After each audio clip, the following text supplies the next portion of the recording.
എന്ത് CPI? നമ്മുടെ MP ഗോവിന്ദമാഷ് ചോദിച്ച ഒരു ചോദ്യമാണ്. പത്രക്കാർ ചോദിച്ചു CPI ഇങ്ങനെയൊക്കെ പറയും. എന്ത് CPI? കറക്റ്റായി.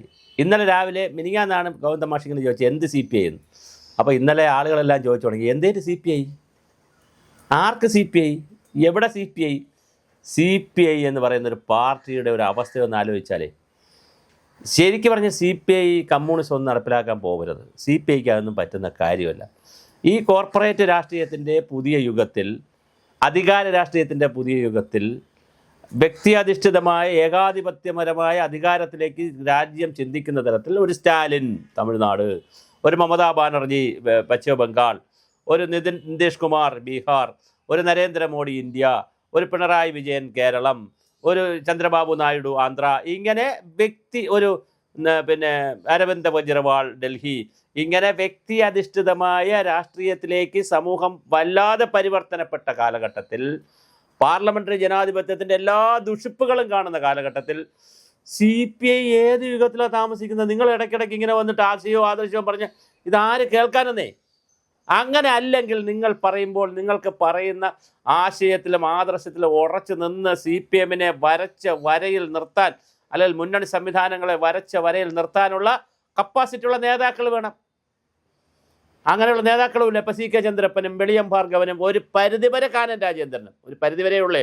സെക്കൻഡ് ഹാഫ് മോശമായിരുന്നു കാനൻ രാജേന്ദ്രൻ്റെ, ഫസ്റ്റ് ഹാഫ് ഓക്കെ. അങ്ങനെ സെക്കൻഡ് ഹാഫ് വളരെ മോശമായിരുന്നു പ്രകടനം. അപ്പോൾ ഈ ഫസ്റ്റ് ഹാഫിലെ കാനൻ രാജേന്ദ്രനും അല്ലെങ്കിൽ ഒരു C ദിവാകരനും, പഴയ C ദിവാകരനും ഒക്കെ അടക്കമുള്ള വൻകിട നേതാക്കളായിരുന്ന, നിലപാടുകളുള്ള, എല്ലാ കാര്യത്തിലും ഒത്തുതീർപ്പിലേക്ക് പോകാത്ത ഒരു നേതൃത്വം ഉണ്ടായിരുന്ന പാർട്ടി ഉണ്ടായിരുന്നപ്പോൾ CPI വല്ലതും പറഞ്ഞ കാര്യമുണ്ട്. ഇപ്പം നിങ്ങൾ പറഞ്ഞിട്ട് വല്ല കാര്യമുണ്ട്? കഴിഞ്ഞ 9 വർഷമായിട്ട് നിങ്ങൾ എന്തെല്ലാം കാര്യം പറയുന്നു. നിങ്ങൾ എന്താണ് നമ്മുടെ തൃശ്ശൂർ പൂരം കലക്കിയതിൻ്റെ കാര്യം നിങ്ങൾ എടുത്തുകൊണ്ട് വന്നു, വല്ല കാര്യമുണ്ടോ? ശിവശങ്കറിൻ്റെ വിഷയം എടുത്തുകൊണ്ട് വന്നു, എന്തെങ്കിലും കാര്യമുണ്ടോ? നിങ്ങൾ സ്വപ്നയുടെ വിഷയം എടുത്തുകൊണ്ട് വന്നു, സരിതയുടെ വിഷയം എടുത്തുകൊണ്ട് വന്നു. അത് കഴിഞ്ഞിട്ട് നിങ്ങൾ തൃശ്ശൂർ പൂരത്തിൻ്റെ കാര്യം ഞാൻ പറഞ്ഞു. അതുപോലെ തന്നെ ശിവശങ്കറിൻ്റെ വിഷയം നിങ്ങൾ എടുത്തുകൊണ്ട് വന്നു. നിങ്ങൾ ഓരോ വിഷയങ്ങൾ ഇങ്ങനെ എടുത്തുകൊണ്ട് വരും. CPIയുടെ നിലപാട് ഇതാന്ന് പറഞ്ഞ് ചുമ്മാ കക്കാബുക്കാന്ന് പറയുന്നില്ല. അത് വല്ല കാര്യമുണ്ടോന്നേ? ഇന്നലെ ക്യാബിനറ്റിൽ നിങ്ങൾക്ക് പറയാമായിരുന്നില്ലേ ഞങ്ങൾ ഇത് നടപ്പിലാക്കിയാൽ ഞങ്ങൾ രാജിവെച്ച് പോകുമെന്ന് പറയാമായിരുന്നില്ലേ? ഇന്നലെ നല്ല അന്തസ്സുള്ളൊരു പാർട്ടി ആയിരുന്നെങ്കിൽ ഇന്നലെ ഈ PM ശ്രീയിൽ ഒപ്പുവെച്ച അടുത്ത നിമിഷം 1 മണിക്കൂറിനകത്ത് നിങ്ങൾ ഓൺലൈനിൽ എപ്പോൾ വേണോ കൂടാമല്ലോ, ഓൺലൈനിൽ 1 മണിക്കൂറിനകത്ത് കൂടി എല്ലാ മന്ത്രിമാരും രാജിവെക്കണമായിരുന്നു. ഇത് മന്ത്രിമാർ രാജിവെച്ച് ഇടതുപക്ഷം പിരിഞ്ഞു പോകാൻ വേണ്ടിയിട്ടല്ല ഞാനീ പറഞ്ഞത്. ആദർശ നിലപാടുകളിൽ രാഷ്ട്രീയ നിലപാടെന്ന് പറഞ്ഞാൽ കടുപ്പമുള്ളതാണ്. അതും പാർലമെൻ്ററി ജനാധിപത്യവും അത് അധികാര രാഷ്ട്രീയവുമായിട്ട് ഒന്നിച്ച് പോവില്ല സാറന്മാരെ. അതുകൊണ്ട് തന്നെ CPI ആവശ്യമില്ലാത്ത ഒരു നിലപാടും എടുക്കണ്ട. നിങ്ങളും ഇതിൻ്റെയൊക്കെ കൂടെ അഡ്ജസ്റ്റ് ചെയ്ത് നിൽക്കുക. പുതിയ കാലഘട്ടം എന്ന് പറഞ്ഞാൽ കോർപ്പറേറ്റ് രാഷ്ട്രീയത്തിൻ്റെ കാലഘട്ടമാണ്.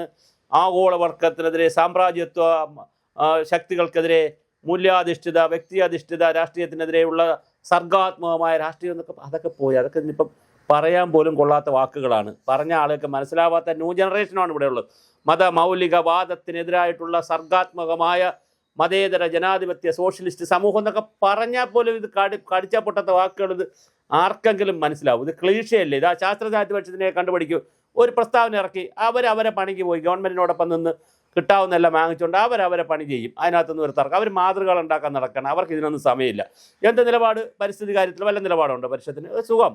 ഇതിലെ നിലപാടുണ്ടോ? ഒരു നിലപാടുമില്ല. ഒരു പ്രസ്താവന ഇറക്കി ഞങ്ങളെ പണി ചെയ്യും. പണ്ട് DPEP പറഞ്ഞതുപോലെ പുറത്തു നിന്ന് DPEPയെ എതിർക്കുന്നതിനേക്കാൾ നല്ലത് അകത്ത് കയറി DPEPയെ നവീകരിക്കുന്നതാണെന്ന് പറഞ്ഞ് അവസാനം DPEP ഇവരെ വിഴുങ്ങുന്നതാണ് നമ്മൾ കണ്ടത്. അങ്ങനെയൊക്കെയുള്ള ഒരുപാട് കാര്യങ്ങൾ ഇവിടെ നടന്നിട്ടുണ്ട് കേട്ടോ. ഇതൊക്കെ പറയുമ്പോൾ ഈ പറയുന്ന ആളിൻ്റെ അല്ലെങ്കിൽ എൻ്റെയൊക്കെ വ്യക്തി താല്പര്യമോ അല്ലെങ്കിൽ എൻ്റെ മറ്റെന്തെങ്കിലും ശത്രുത ഉണ്ടെന്നൊക്കെ തോന്നും. അങ്ങനെ ഒന്നുമില്ല.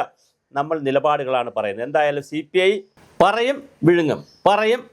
അല്ലെങ്കിൽ എന്ത് ചെയ്യുക? ഒന്നുകിൽ പറയാതിരിക്കുക, അല്ലെങ്കിൽ വിഴുങ്ങാതിരിക്കുക.